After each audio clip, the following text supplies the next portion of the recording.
Ele é filho de um pai que só pensa em negócios e dinheiro. E a mãe, cuja única demonstração de amor para com ele é o espancamento. A sua vida sempre foi tão vazia e tão sem emoção que um dia ele subiu no segundo andar e pulou da janela só pra ter um pouquinho de emoção na vida. Só que as pessoas acharam que ele estava querendo se matar, então a partir desse dia ele foi considerado o estragado da família. E o primo tomou o lugar que deveria ser dele em todos os âmbitos, principalmente o da empresa do pai. E ele passou sendo a segunda opção de todo mundo. Ela é filha de um pai que é endividado, violento, mas que mantém a pose e é excelente em fazer negócios. Aparentemente, ele ama o dinheiro mais do que qualquer outra coisa, a ponto de utilizar a própria filha como moeda de troca. Sua vida foi meio que planejada pelo pai, as roupas que ela veste, o noivo que ela vai ter, os eventos que ela frequenta, tudo calculado, tudo encenação. E ela se convenceu de que amava esse homem com quem ela ia noivar. Mas, só pra deixar tudo mais leve, pra deixar a sua vida um pouquinho mais tranquila. Só que ela sabia que todo esse sentimento era uma farsa. Oi, gente, eu sou Patrícia e hoje eu vou dar os meus pitacos sobre o terceiro livro de Rostos Vazios, que é Exílio. A gente segue no mesmo caminhar de Incite e em Oblivion, mas agora os nossos protagonistas são Asher Althorn, eu não sei se você falou o nome dele direito, tá? E a Arya Li Huang, que eu também não sei se eu sei falar o nome dela direito. Duas pessoas que são quebradas e que, na minha opinião, são a salvação e a destruição uma da outra ao mesmo tempo. Bom, sem mais delongas, bora começar os meus pitacos de hoje.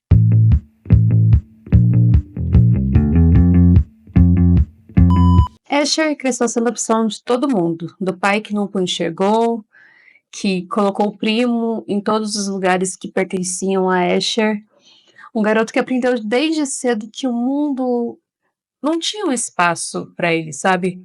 Que ele foi desprezado em situações que qualquer pai faria de tudo para salvar o filho, coisa que o pai dele não fez. E isso aqui tem muito peso, tá?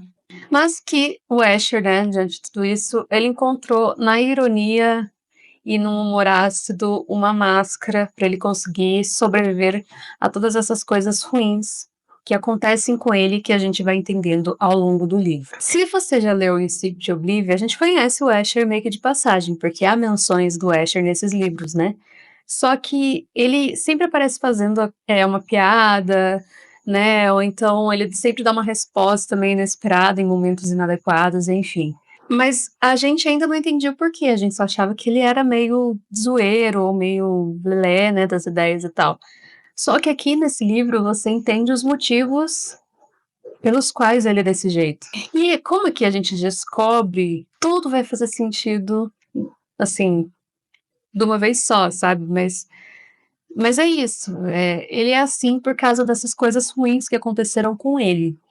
E ele não tem amor, não tem carinho de ninguém para com ninguém, exceto para com uma pessoa. A Arely Huang, ela virou vizinha dos Hawthorne quando Asher ele tinha 6 anos de idade. Ela foi, eu acho, né, a primeira pessoa que realmente cuidou do Asher, mesmo que, assim, por pouquíssimos segundos. E para uma pessoa que a vida inteira foi sempre desprezada por todos, que nunca recebia afeto de ninguém, ele recebeu isso pela primeira vez na vida. Isso ficou gravado na cabeça dele e no coração dele, eu acredito que para sempre. Só que nesse mesmo dia, quando o Asher conhece a Arya, né, que eles se conhecem, a Arya também conhece o Carter e instantaneamente ela desenvolve uma paixonite para com o Carter. Carter é o primo do Asher que toma o lugar dele em todas as coisas da vida, né? E mais uma vez, o Asher tem mais um motivo para odiar o primo, porque mesmo conhecendo a Arya em tão pouco tempo, né, em tão pouco período, foi ali com os minutos que eles conheceram, ele viu que a garotinha que cuidou dele pela primeira vez já não olhava mais para ele. E sempre sendo a pessoa que sempre ficava em segundo plano, ele mais uma vez foi colocado nesse mundo onde ele nunca era o escolhido de ninguém.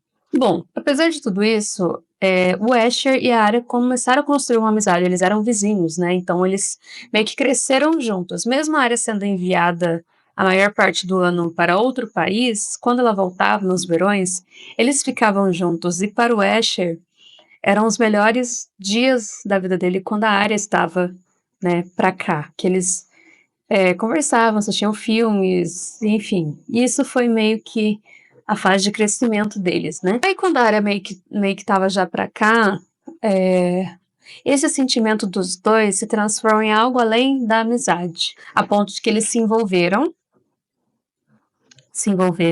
e esse foi o dia mais feliz da vida do Asher, pelo que contou pra gente. Ele estava totalmente encantado, totalmente apaixonado, ele tinha encontrado um motivo para viver, uma razão para viver, uma pessoa que cuidava dele, mas que ele também queria cuidar, sabe? Um motivo de felicidade na vida dele. Só que, exatamente quando isso aconteceu, no outro dia, a Arya ela falou assim, ó, eu te amo, mas eu escolho o Carter, eu vou ficar com o Carter. E aí, meus amigos, a gente é quebrado em milhões de pedacinhos, porque a gente viu tudo aquilo sendo construído, a Arya e Asher, a Arya e Asher, a Arya e Asher. E aí, ela faz isso com ele, a gente entende o lado dele, com certeza, eu não entendo o lado dela, pra mim ela é totalmente bruleide, e você também passa a detestá-la, mas o Asher, ele foi tão preciso com as palavras que ele utilizou, ele conseguiu ficar 4 anos sem olhar para a cara da Arya. Ele tratava a Arya como se fosse um fantasma. Ele olhava para ela, mas assim, parecia que não tinha ninguém. E a Arya sentia, né? Quando a gente começa a ler os pensamentos da Arya, ela conta que ela se sentia um lixo, um bicho, alguma coisa desprezível que o Asher não olhava. E assim, na minha opinião, não é pra menos, porque o que ela fez com ele foi sacanagem, tá? Então, o Asher ficou anos sem trocar uma palavra com a Arya, sem conversar com ela, sem olhar pra ela. Mas isso muda quando a Arya e o Carter anunciam o noivado. E aí é só fogo no parquinho, porque o Asher começou novamente a olhar para a Arya e a Arya olhar para o Asher. Só que nessa fase a gente já tá no momento onde os dois se odeiam. E aí tem todo aquele molho que eu não sei se vocês sabem, mas eu adoro quando eles se odeiam e começam a trocar faíscas um com o outro, tá? Esse livro é meio que um presente pra gente que leu Incipit e Oblívio, porque em determinado momento a gente conhece a história de como os rostos vazios se formaram. É no começo do livro isso ainda, tá? A gente entende como eles se conheceram, como eles se formaram e tudo mais. Então, enquanto a gente tinha, né, uma pequena noção em Incipit e em Oblívio, isso é muito bem explicado aqui em Exílio. E é muito legal porque a gente vê como os meninos criaram essa relação de família que eles têm de verdade, né? Só que a gente não espera, lendo isso, como as coisas se desenrolam, principalmente pelo lado do Asher. É muito triste, é muito pesado, muito detalhado. É horroroso tudo que aconteceu com ele. E, mais uma vez, né, lembrando, o Asher, ele tem bons das palavras, ele é cômico, ele faz comparações. Ele é meio assim, meio engraçadão, meio falar coisa que não deve, ou então dar uma resposta ríspida. Sabe o que ele me lembra um pouco? Ele me lembra um pouco da Daemon Salvatore, não sei se vocês assistiram The Vampire Diaries, Diário de Vampiro. Mas pra mim, ele lembra um pouco do Daemon, sabe? Que o Daemon tem essa rispidez nas respostas, é irônico e tudo mais. Pra mim, o Asher se assemelha um pouco ao Daemon, né? E que a gente vai descobrindo as dores do Asher porque ele é desse jeito quando a gente vai lendo o livro.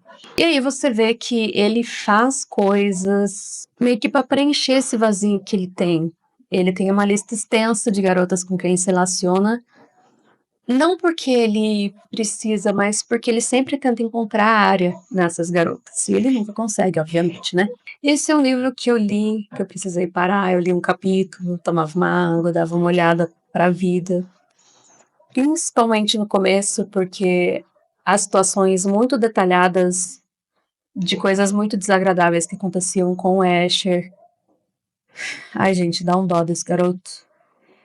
De verdade, dá muita dó dele. E como tudo vai se desenrolando até a gente chegar no dia de hoje, que temos as faíscas entre o Asher e a Arya. E também o legal desse livro, só para já encerrar, é que ele responde a coisas que aconteceram em Oblivion. Não sei se vocês assistiram, né? Ou leram Oblivion, mas no final do vídeo que eu falei sobre Oblivion e no final do livro de Oblivion, as últimas linhas de Oblivion, acontece um negócio que você fica paralisado, e aqui conta o porquê isso aconteceu. Então, é bem bacana, porque Exímio conta, então, como formou os Fossos Vazios e por que aconteceu aquilo no final de Oblivion. E é muito legal, tá?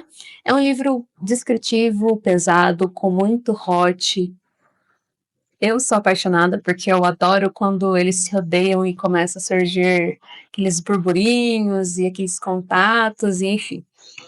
Então é isso, gente. Exímio é esse livro muito bem construído que claramente a autora já deixa mais um pedacinho de corda ali que te amarra para você ficar para ler o próximo livro. Ela já lançou Vultus, mas pelo que eu vi brevemente que ela mesma contou, Vultus conta sobre um pouco da infância deles, né? Mais voltado para a infância. Então vai ter acredito eu que vai ter um próximo livro que fale sobre outro protagonista, que daí eu acho que vai meio que amarrar todas as coisas, né? Não sei, são vozes da minha cabeça me dizendo isso. Bom, é isso. Exime esse livro que eu contei aqui para vocês, tá? Leiam se puderem e tiverem estômago, tá? Se você gostou desse vídeo, você deixa seu like, deixa seu comentário também, se você tá lendo, ou quais outros livros você me sugere para fazer resenha. Se inscreve aqui no canal também, que me ajuda muito, deixa seu like, que vai me ajudar muito também, e a gente se encontra no próximo vídeo.